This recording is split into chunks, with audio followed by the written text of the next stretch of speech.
Hello children, welcome to AIMS India's online classes. This is biology session. Transport in living beings, part 4. In the last class, transport in plants completed, and transport in animals we have started. In that, single circulation and double circulation concept we have learned. Okay, so let us briefly recall this single circulation and double circulation. Single circulation, the blood circulates only one time in the body. So the best example is fish. The heart of fish is called branchial heart, and the circulation is single circulation. How many chambers are present in the fish heart? 2 chambers. What are they? One atrium and one ventricle. Okay. Whereas in higher vertebrates, right from amphibians to mammals, there is a double circulation. So see the image here. It is the amphibian's heart. Amphibian's heart is how many chambers? For example, frog, 3 chambers. Okay, right atrium, left atrium, and ventricle, 3 chambers. The circulation in amphibians is double circulation. One is pulmonary circulation and systemic circulation. So in amphibians, like frog, as skin also involved in the oxygenation of blood, so it is called pulmocutaneous circulation. Pulmocutaneous circulation means lung and skin capillaries will receive the blood where the blood is oxygenated and mixed blood is pumped into the heart. So more we are going to study in this video about the double circuit circulation and about the human circulatory system also we are going to discuss. So if you come to double circuit circulation in reptiles, birds and mammals, the heart is divided into 4 chambers. In reptiles it is partly divided, 4 chambered, but when it comes to birds and mammals, completely divided 4 chamber heart is present. Mixing of blood is prevented. Up to reptiles, mixed blood is pumped to all parts of the body. Okay, let us go into details. Are you ready, children? Right. Circulatory system in amphibians. Amphibians have a 3-chambered heart with 2 atria and 1 ventricle. The blood from the lungs, that is called the pulmonary flow, goes to the left atrium. The blood from the body, systemic flow it is called, goes to the right atrium. Now both atria empty into the ventricle, means both atrium contract to pump the blood into the ventricle where some mixing occurs. Okay. The advantage of this system is that there is a high pressure in the vessels that lead to both the lungs and body. So here see, this is the circulatory system of amphibian. This flow chart shows us the mechanism of circulation. The heart of a frog or amphibians is of 3 chambers, 2 atrium and 1 ventricle. So here the circulation takes place twice between the heart and lungs and between the heart and body parts. So during the pulmocutaneous circuit, the deoxygenated blood from all body parts pass it to the lungs and the skin, where the blood gets oxygenated, and that oxygenated blood is pumped into the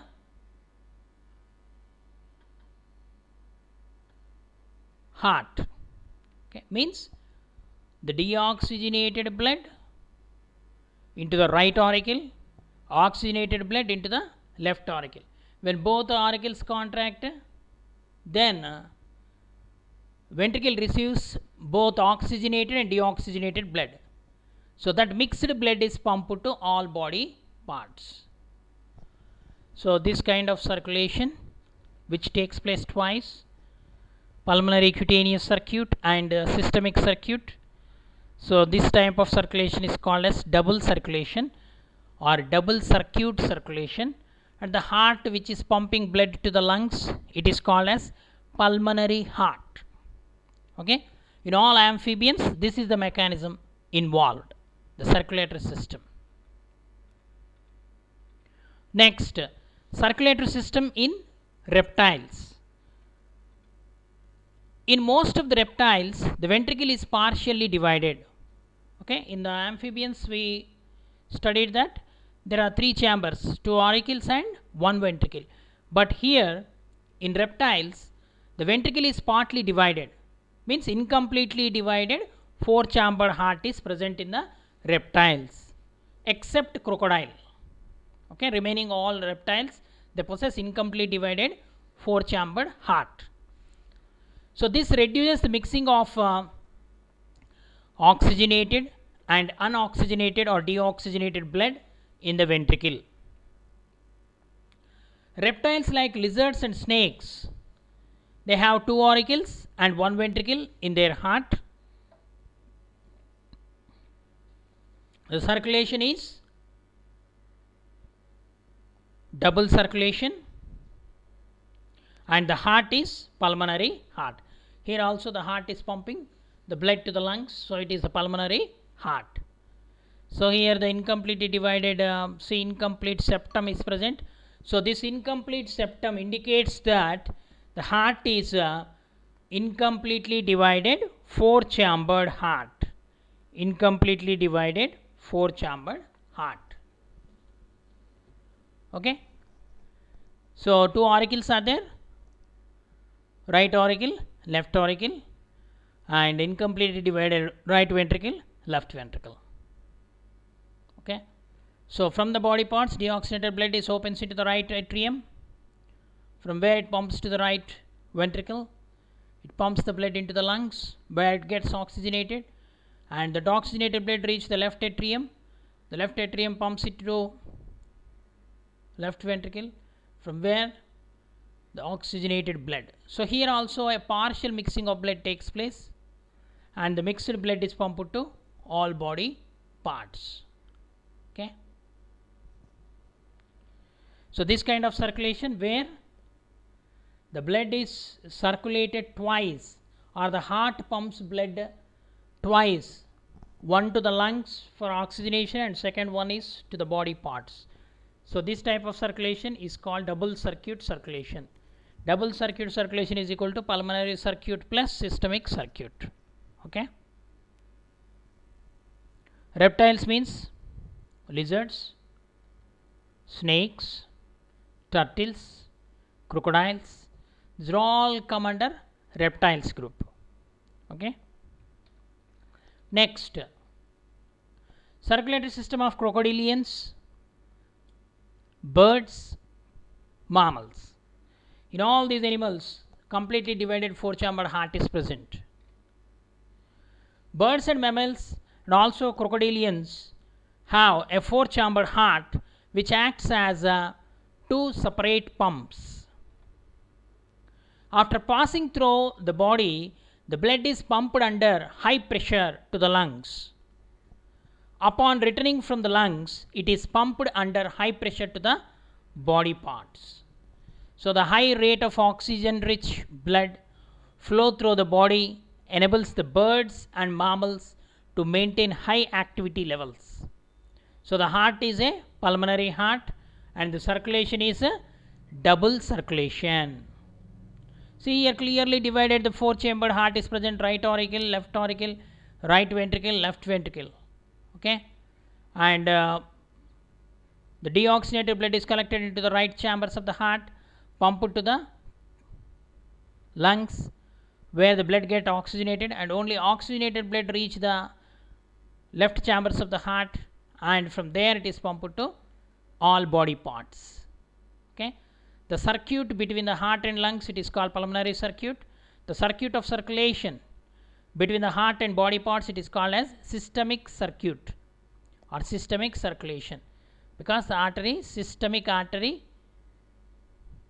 or aorta, carries the blood to all body parts. Okay, the heart is called pulmonary heart because it is pumping blood to the lungs, and the circulation is called double circuit circulation.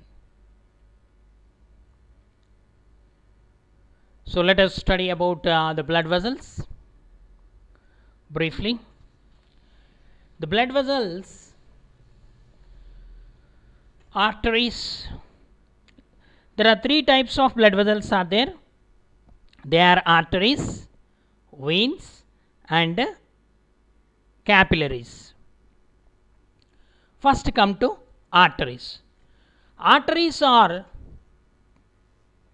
the blood vessels which carry blood away from the heart. Okay, arteries are the blood vessels that carry blood away from the heart. These arteries are, they have thick elastic layer to allow stretching and absorb pressure. The wall stretches and recoils in response to pumping. So thus the pressure is very high, thus peaks in pressure and absorbed. Okay, so arteries are elastic vessels that transport blood, oxygenated blood, away from the heart towards the body tissues. Okay, these arteries divided into pulmonary artery and systemic artery.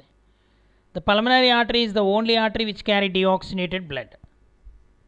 Okay, remaining arteries carry oxygenated blood. Next, the arteries maintain pressure in the circulatory system much like a balloon maintains pressure on the air within it. The arteries therefore act as pressure reservoirs by maintaining or by storing the pressure. The elastic layer is surrounded by circular muscle to control the diameter and thus the rate of flow, the rate of blood flow. An outer layer of the connective tissue provides the strength to the arteries. So you see the structure of artery. Artery is the main blood vessel. It possesses three layers. Outer layer made of collagen fiber, middle layer made of smooth muscles and elastic fibers, and the inner layer, it is called endothelium. Okay, the artery divides into branches called arterioles. These arterioles finally reach the each and every cell in the form of capillaries. Okay, so this artery start as main blood vessel and reach the tissues in the form of capillaries. Okay, the blood pressure is very high in the arteries because of the thick wall, thick outer wall, thick inner wall of the muscle and elastic fibers, endothelium, narrow central lumen. Lumen is very narrow so that the blood flows with high pressure. Next blood vessel, arterioles. Arterioles are smooth muscle surrounding the arteries, and arterioles the controls the distribution of blood, means the branches of arteries. For example, the blood vessel dilate when oxygen levels decrease or waste accumulate. This allows more blood into an area to bring oxygen and nutrients or remove wastes. Means, for example, in the kidneys, afferent arteriole and efferent arteriole are formed. The renal artery, the artery which reaches the kidney, will divide into small capillaries called arterioles. Okay. So these arterioles function is they increase the pressure and they allows the more blood into an area where there is a necessity, there is a requirement of oxygen and the nutrients. These are the functions of blood. Okay, supplying the oxygen, nutrients, and waste for the removal, means the carry, transport. Okay, we are studying the transport system, isn't it, children? The next vessels are capillaries. Capillaries are the smallest blood vessels. The smallest blood vessels are capillaries. They are typically less than 1 millimeter long. The diameter is so small that red blood cells travel single file. Okay. The total length of capillaries of on one person is over 50,000 miles. 50,000 miles. This would go around the earth twice. That much length. The capillaries, so thin and so long. Okay. See here, artery. The artery starts as main blood vessel and divides into branches called arterioles. These arterioles, they possess the precapillary sphincter muscles inside, divides into capillaries in the organs. Okay. And veins, they start as capillaries, they end as main blood vessels, venules. Okay. Next, the capillaries, not all of the capillaries beds are open at one time, because all of them would hold 1.4 times the total blood volume of all the blood in the body. So there is a process called vasodilation and vasoconstriction. This vasodilation and vasoconstriction refers to the dilation and constriction of blood vessels. Means the diameter is controlled by nerves, neural and endocrine control. Means some nerves and hormones control the vasodilation and vasoconstriction. Okay, regular. That's why any change in this hormonal and neural activity, it may lead to blood pressure. Okay. Sphincter muscles. Sphincter muscles control the flow of blood in the capillaries. So just now we have seen on the sphincter muscles. The total cross-sectional area of the capillary is greater than that of the arteries or veins. So the rate of blood flow or the velocity is lowest in the capillaries. The blood pressure is the highest in the arteries, but it is considerably reduced as it flows through the capillaries. It is the lowest in the veins, because in veins valves are present. Okay, the diameter is lengthy. They start as capillaries and end in main blood vessel. So as we proceed, the veins, the diameter increases. Okay, as they reach the heart, the diameter increases. So the pressure will be very less in the veins compared to arteries and capillaries. Next, venules. The capillaries merge to form venules, and the venules merge into veins. Okay, as I told you, Veins are the blood vessels start as capillaries, that is venules. Okay, and these venules are constricted due to the contraction of the smooth muscles. When they are constricted, there is a more fluid loss in the capillaries due to increased pressure. So veins, the diameter of the veins is greater than that of arteries. The blood pressure in the veins is low. So valves in the veins help prevent backward flow. Okay, valves, VALVES. These valves are present in the veins but not in the arteries. Okay, so the veins mainly they transport the deoxygenated blood to the heart. Except pulmonary vein, remaining veins they carry deoxygenated blood. They are incoming blood vessels, means they bring blood from the body parts and open into the heart, whereas arteries they carry blood away from the heart. Okay, so the walls of the arteries and veins consisting of actually three layers. What are they? Tunica interna, tunica media, tunica external. Okay, that is interna means the innermost layer consisting of endothelium and an elastic membrane. In media means a middle layer of the smooth involuntary muscle and elastic fiber. Tunica externa means an external layer consisting of a loose connective tissue. Okay, so these veins possess the walls which prevent the backward flow of blood. The contraction of the skeletal muscles during normal body movements squeezes the veins and assist with the moving blood back to the heart. Whereas arteries, the blood is directly pumped from the heart. The pressure is more, that's why. So, but blood has to move in the veins also. Where from the pressure is created means during the movement of the body muscles. So, they squeeze the veins which assist with the moving blood back to the heart.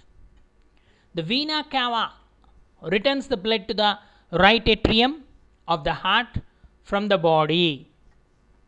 Vena cava are the blood vessels or caval veins. They carry blood from deoxygenated blood from all the body parts and opens into the right auricle of the heart. Okay, children. Heart receives deoxygenated blood through vena cavae, the blood vessels.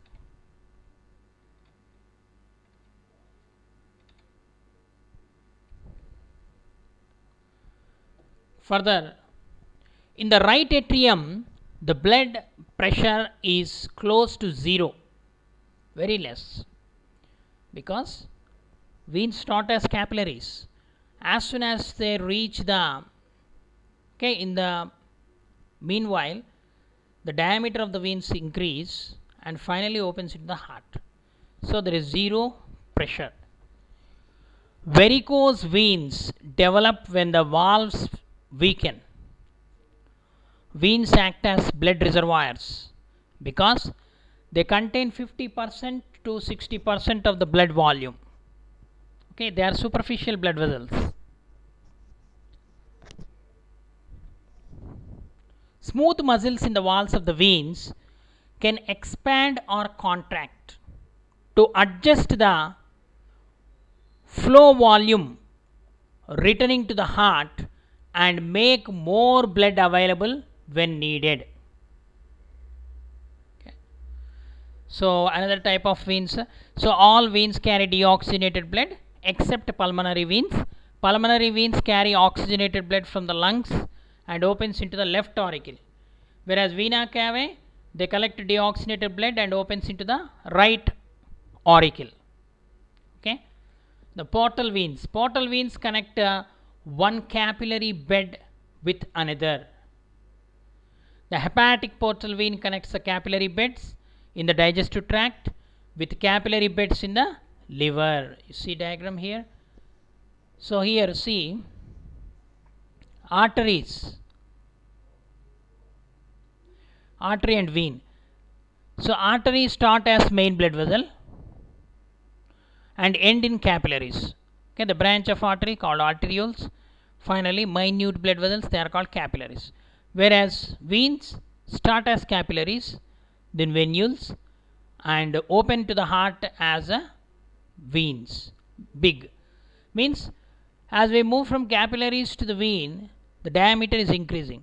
Whereas here, as we move from the main blood vessel to capillaries in the artery, the diameter is decreasing. So more pressure in the arteries compared to veins. Okay. So let us see the hepatic portal system. So hepatic portal system is, hepatic means related to the liver. Portal vein, hepatic portal vein we can say. Okay. So renal vein, the veins which are associated with the kidneys. Okay. Splenic vein related to the spleen. Mesenteric vein. Okay. Inferior mesenteric, superior mesenteric vein means in the abdominal cavity, in the internal body organs, these veins collect the deoxygenated blood from all body parts. Okay. Superior, inferior, the meaning is superior means upper parts, inferior means lower parts. Okay.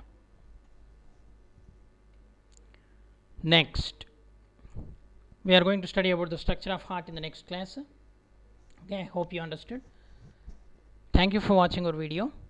Please subscribe our channel and press the bell icon for receiving latest updates.